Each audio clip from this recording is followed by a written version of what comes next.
Lori Singer baru-baru ini mengunjungi Kawah Ijen. Keindahannya telah mendunia. Setiap tahun ribuan turis asing mengunjungi satu-satunya gunung di dunia yang memancarkan semburat api biru ini. Tapi di balik keindahannya, Lori justru melihat ironi. Kehidupan keras para penambang belerang yang bercucuran keringat setiap hari. Siang dan malam, mereka mendaki ratusan meter, memikul beban puluhan kilo belerang. Pekatnya asap belerang, medan berbatu, dan beratnya beban yang harus dipikul, mereka abaikan demi uang. Setarakah jeripayah mereka dengan rupiah yang dihasilkan? Lori Singer menyajikan penelusurannya untuk Anda. Ketika hari beranjak gelap, pemandangan menakjubkan itu terlihat di Kawah Ijen. Inilah si api biru, sebuah fenomena alam yang di dunia ini hanya ada di Gunung Ijen. Ketika matahari mulai menampakkan diri, decak kagum atas keindahan Ijen tak terhenti. Tapi sayangnya, saya juga melihat sebuah ironi.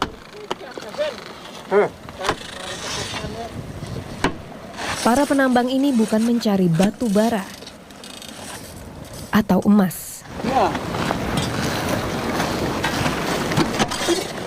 Mereka bekerja di kawah yang dinyatakan sebagai sumber bahaya utama letusan Ijen demi sebongkah belerang.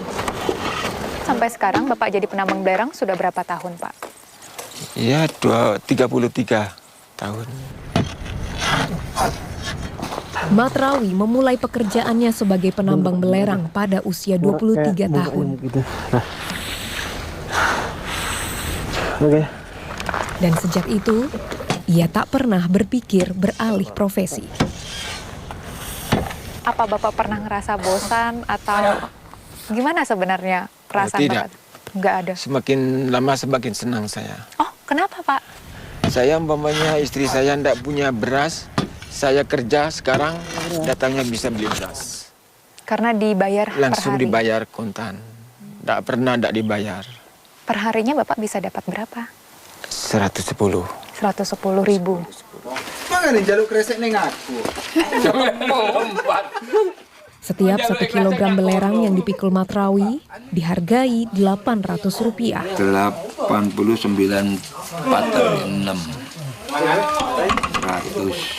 Itu artinya Matrawi harus memikul sekitar 130 kilogram per hari. Mendaki dan menuruni bukit dengan peralatan yang jauh dari kata lain. Perbandingannya seperti inilah. Banyuwangi itu UMR-nya sekitar kurang lebih 1.100.000, 1.200.000. Dengan penghasilan seperti itu harusnya mereka kan sudah, iya kan? Mereka sudah memenuhi kebutuhan hidup. Terlihat lebih sejahtera. Iya, seperti itu. Ini cambuk bagi kami untuk bisa memberikan alternatif kerja, alternatif mencari perekonomian yang lebih baik daripada menambang belerang. Kepala Desa Jambu, Faizal Razi, sudah lama mencari alternatif pekerjaan untuk warganya yang sebagian bekerja sebagai penambang belerang. Tapi, ia justru berhadapan dengan keinginan warganya mempertahankan pekerjaan ini. Iya memang nggak semuanya, tapi kebanyakan mereka itu masih pendidikannya SD, maksimal SMP seperti itu. Mereka kebanyakan yang bekerja di belerang juga penduduk yang ada di area perkebunan. Perkebunan sekarang dalam tanda kutip kegiatannya sedang lesu kan seperti itu ya. Jadi mereka nggak punya pilihan, mereka nggak punya ya apa maneh gitu loh. Saya harus ke sana. Ini pilihan saya ke sana. Saya nggak punya pilihan lain. Pernah coba misalnya entah jadi penarik ojek mungkin atau yang lain? Pernah. Waktu itu di sini ditutup karena ada situasi tidak enak. Ditutup selama 6 bulan. Terus saya kerja di Bali, kerja di mebel. Tidak nutup, Mbak. Nah, saat ini kan pemerintah melalui Pemda seperti itu berusaha untuk mengurangi jumlah pekerja penambang belerang karena dianggap cukup berbahaya bagi keselamatan nyawa pekerja tersebut. Apakah Bapak setuju dengan hal ini atau tidak? Oh, tidak setuju kalau dikurangi. Kenapa Pak? Kalau dia itu mencukupi kebutuhan yang tidak boleh kerja, silahkan.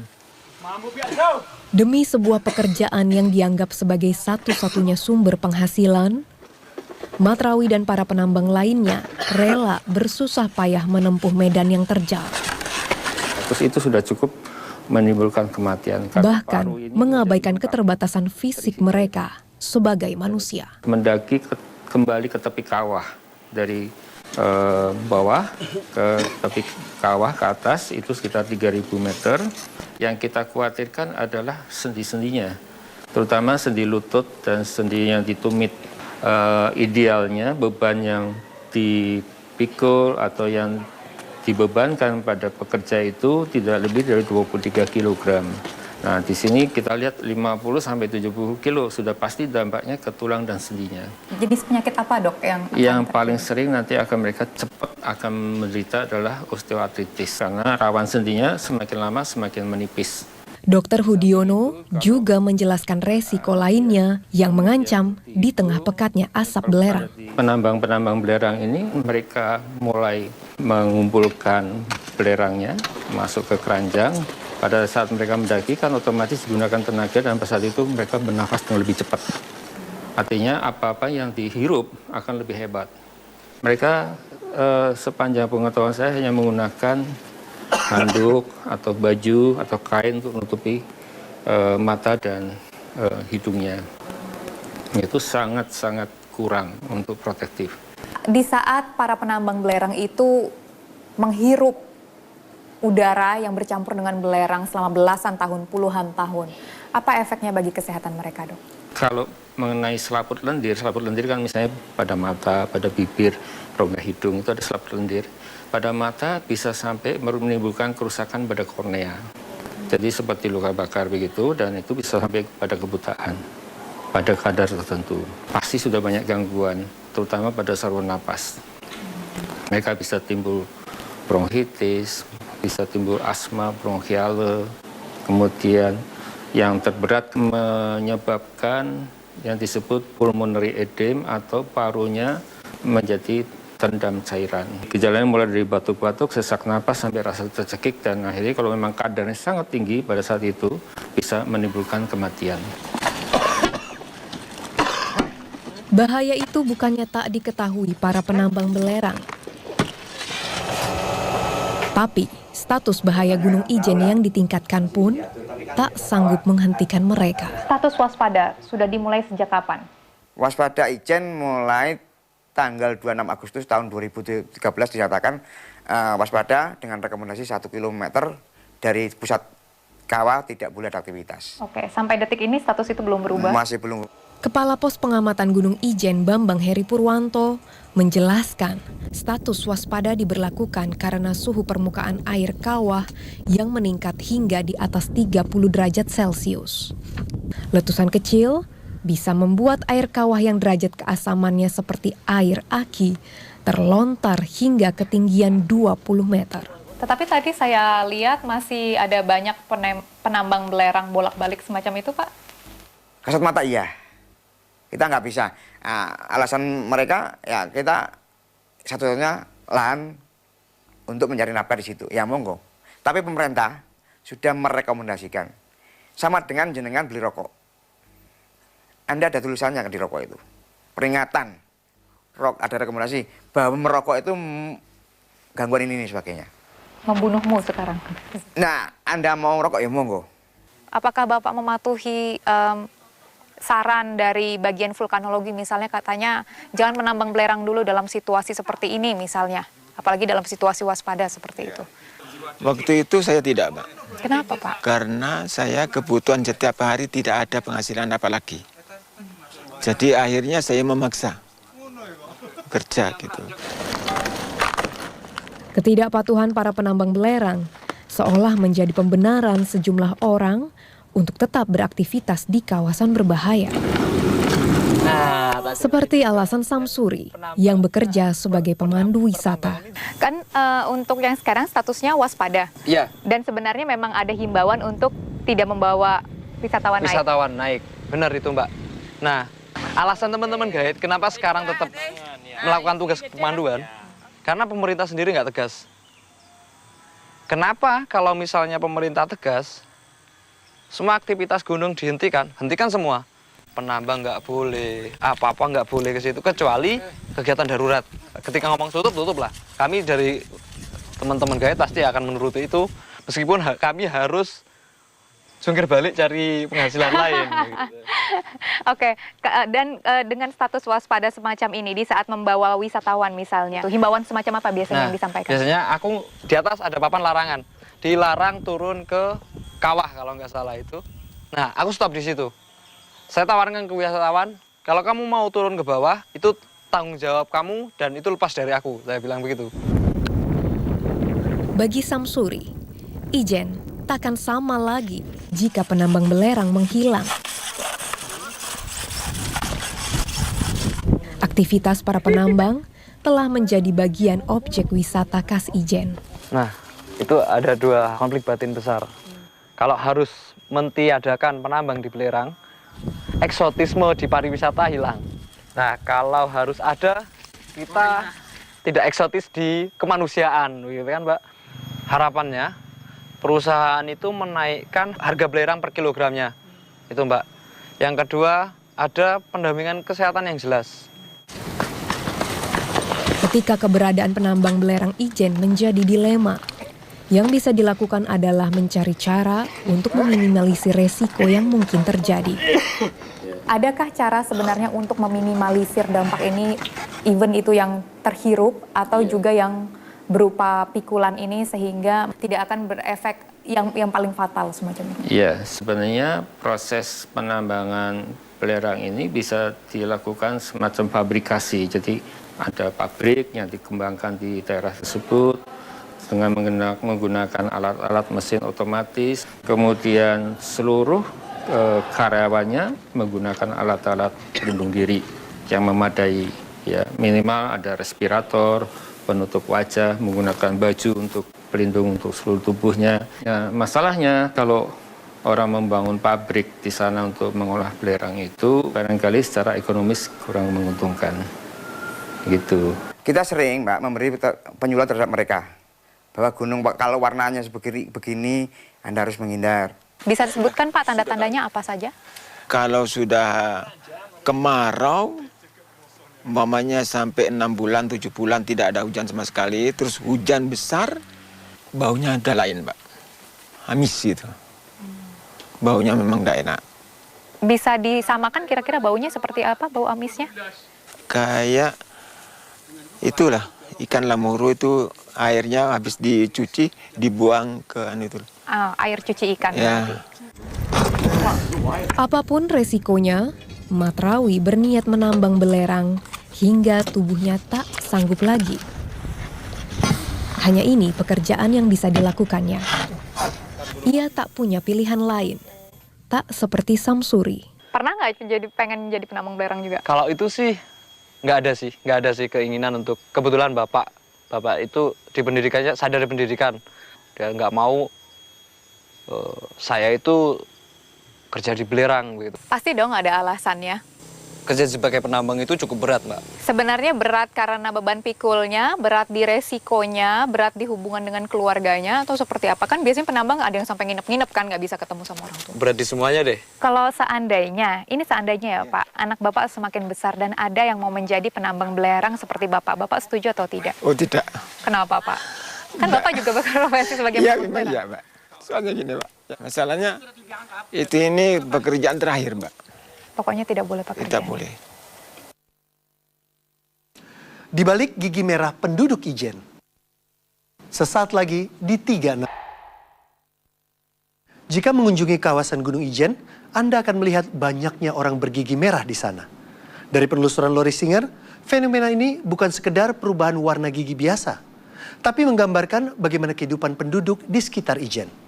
Bagaimana hidup di dekat gunung yang begitu indah sekaligus berbahaya? Inilah penelusuran Lori Singer selengkapnya.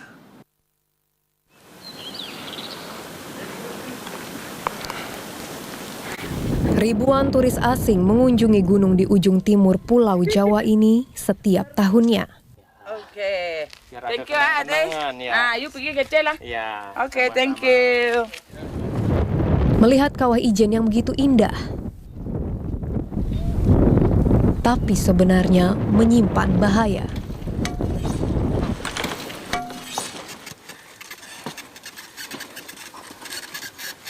Puluhan kilometer dari danau kawah terluas di dunia ini. Ada ribuan penduduk di 3 kecamatan di Situbondo, Jawa Timur yang paling terancam. Ini aliran sungai yang ke sini ini ikut aliran sungai kan ya Pak? Iya, aliran sungai. Ini sungai apa namanya Pak? Banyu Kalipahit. Kalipahit. Kalau di bawah namanya Banyu Putih. Makanya dia bahkan air kawah ijen ini merembes ke sumur penduduk, akhirnya giginya rusak. Yang membedakan ijen bukan letusan material vulkanik atau awan panas yang berbahaya, tapi puluhan juta meter kubik air di dalam kawah. Bahayanya digambarkan Kepala Pos Pengamatan Gunung Ijen Bambang Heri Purwanto. Sampai saat ini suhunya 36 masih. Ijen airnya kurang dari 1 pH-nya. Sangat asam. Sangat asam sekali, kurang dari 1. Air aki ya cuma 4, itu di bawahnya air aki. Kalau tersentuh kira-kira apa ya efeknya? Kalau efeknya tersentuh kita mesti pedih. Tapi kalau jenengan syuting misalnya di depan Sulfatara dalam waktu 5 menit tanpa pindah, saya yakin, saya jamin Anda koma. Karena di situ ada OS yang sangat tinggi. Saya 15 hari baru pulang. 15 hari baru pulang. Nah itulah kekhawatiran Ijen. Memang kalau ada letusan besar, airnya yang cukup membahayakan, Pak. Banyu Putih adalah sungai yang berhulu di Ijen.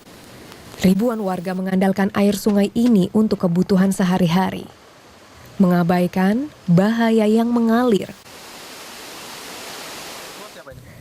Meski senyum mereka kini menjadi berbeda. Banyak kasus waktu saya bertugas itu, kalau misalnya ada kasus seperti itu ya itu, ini pasti orang asam bagus ini.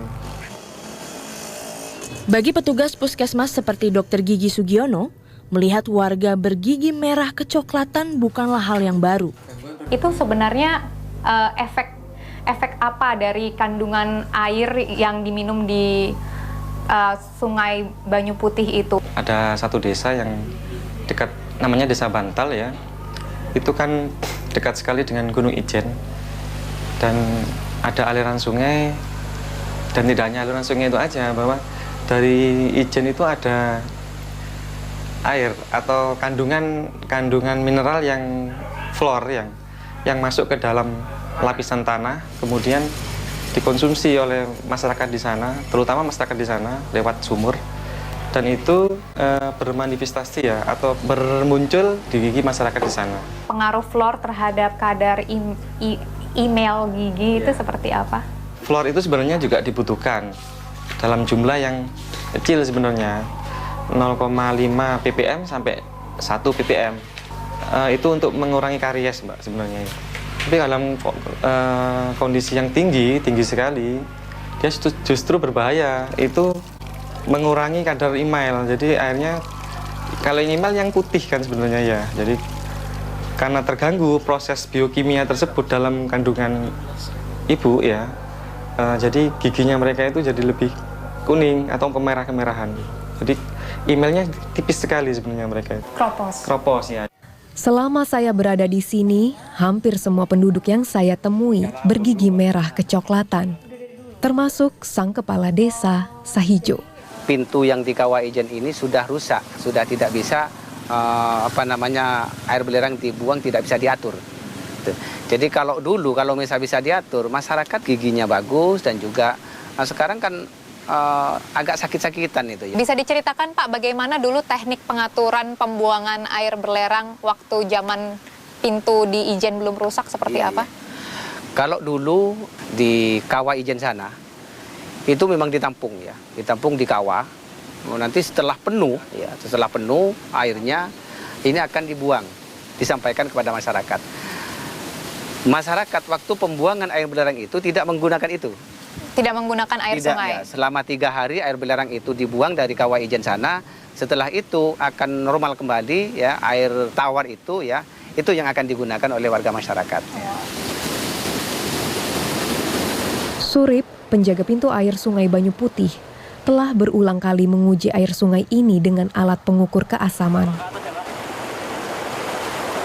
Dan inilah kondisi air sungai yang dikonsumsi warga sehari-hari. Kalau musim hujan ataupun musim kemarau, itu kalau musim hujan itu pH-nya 5, kadang 4. Itu. Kalau kemarau itu kadang di bawah 4. Di bawah 4 sampai berapa, Pak? Ya 0,2. Iya, bisa terjadi itu. Saking kemaraunya panjang gitu ya? Iya, bisa terjadi. Kalau kemarau itu karena tidak ada air campuran air hujan, ya, dan sumber-sumber di hutan itu masih macet, itu kalau airnya itu terlalu parah kadar belirangnya, itu tanaman masih mati. Makanya kalau di daerah Asem Bagus ini mayoritas tebu. Karena masih bisa bertahan dengan kadar air yang asam. Iya. Juga terhadap tanaman palawija, terhadap tanaman padi, terhadap tanaman jagung, tanaman kacang, itu sangat mengganggu. Itu sangat mengganggu terhadap tanaman itu. Sangat mengganggunya seperti apa, Pak? Seperti tanaman itu tidak bagus ya. Masyarakat bahkan tidak pernah panen gara-gara air ini. Bukan hanya jagung, padi seperti itu juga. Air asam yang merusak sejumlah tanaman adalah air yang sama yang digunakan warga selama ini. Kalau masyarakat ini menggunakan air ini mulai dulu sudah. Mulai zaman Belanda ini sudah pakai air ini. Ya. Jadi kalau dulu masyarakat Bantal khususnya di Bedukuan Lewung dan Samir ini mengkonsumsi segala-galanya air ini. MCK, minum. MCK, minum dengan nyuci, dengan untuk nanak nasi gitu ya pakai air ini. Malah sih kan namain sungai. Sila raja pura somor. Sejak kapan mulai menggunakan air sumur? Tahun 79. Sejumlah cara telah dilakukan agar warga tidak perlu mengkonsumsi air Sungai Banyu Putih, termasuk membangun sumur. Sebenarnya ada 5 dusun yang membutuhkan, yang baru dapat 2. 2 dusun. Nah, untuk 3 dusun yang belum mendapatkan itu berarti kan masih menggunakan air dari Sungai Banyu Putih ini, Pak? Kalau yang enggak juga, karena pakai air sumur ya, air sumur yang ada di kerajaan itu. Yang di dusun utara ini enggak pakai ini, tapi pakai yang di air sumur itu. Tapi sumur itu juga mengandung belerang. Tetap aja? Tetap aja. Ada asamnya? Ada. Apabila ada yang berusaha untuk membuat sumur yang dalam gitu, apakah ada kedalaman tertentu yang membuat mereka aman supaya mendapat air tidak dari air yang sama dengan sungai yang ada kandungan fluor tinggi? Kalau pakai dengan sumur bor yang kedalaman yang sampai dalam sekali, di atas 40-50, mungkin lebih aman seperti itu. Tapi kalau sumur manual yang seperti yang ada di desa-desa itu kan tidak mungkin sampai dalam.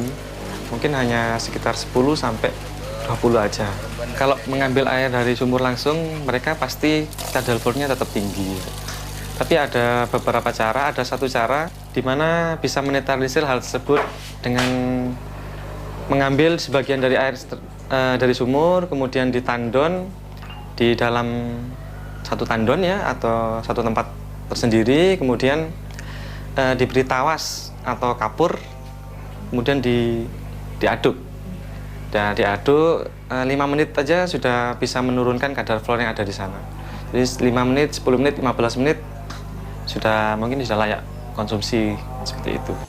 Tak semua warga mau bersusah payah menyaring air seperti ini. Penyakit apa sih yang paling sering dialami oleh warga di desa Bantal ini? Kebanyakan mereka kalau menurut data yang ada di kami itu penyakitnya linu-linu sama dermatitis, sebenarnya kulit. Linu-linu berkait dengan tulang, kemudian dermatitis berkait dengan kulit. 2 besarnya seperti itu. Dr. Hudiono menjelaskan bagaimana air yang asam mempengaruhi sistem cerna manusia. Dari level kadar atau tingkat kadar keasamannya, semakin asam maka semakin berbahaya. Untuk diminum sih rasa-rasanya mereka sudah tidak menggunakan lagi, ya. Apalagi rasa dari belerang itu sebenarnya sangat tidak enak.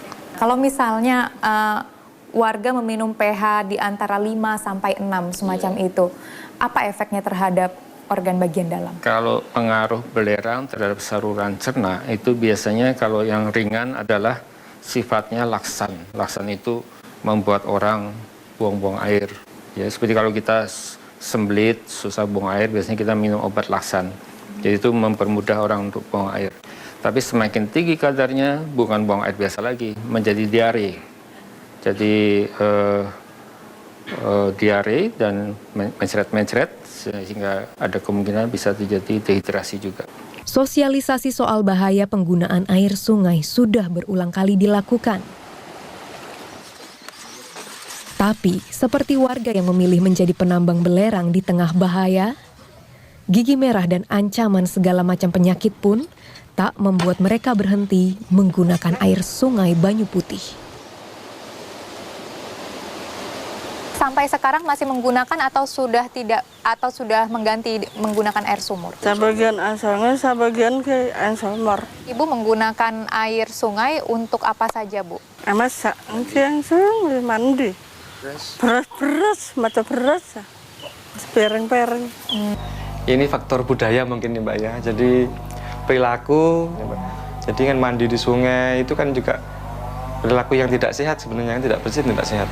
Tapi kembali lagi itu sudah kebiasaan turun-temurun sebenarnya. Jadi dan itu memang merubah perilaku masyarakat ini sulit sekali, Mbak. Usai sudah 3.60, kita jumpa lagi pekan depan di jam yang sama. Saya Putra Nababan, sampai jumpa.